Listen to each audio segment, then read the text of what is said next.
The guest of honor was former Nigerian President Olusegun Obasanjo in his capacity as chair of the advisory board of the Intra-African Trade Forum.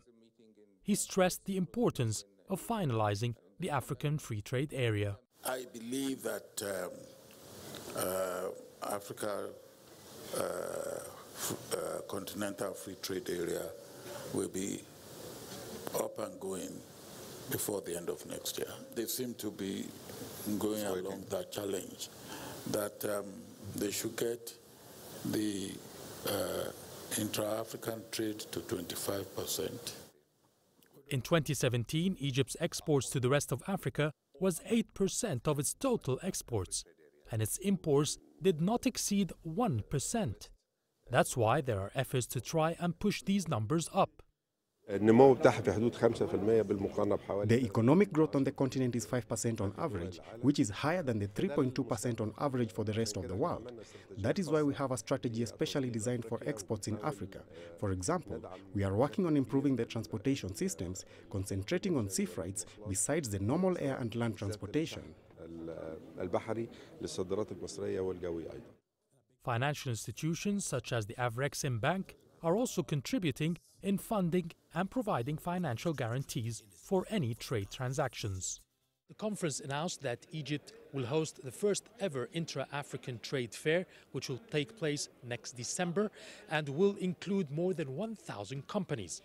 The fair, to be sponsored by the AU as well, is expected to take place every 2 years in a different country in Africa.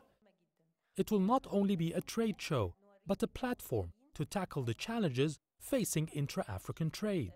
One of the key issues inhibiting intra-African trade is the lack of access to market, trade, investment, and market information. Right.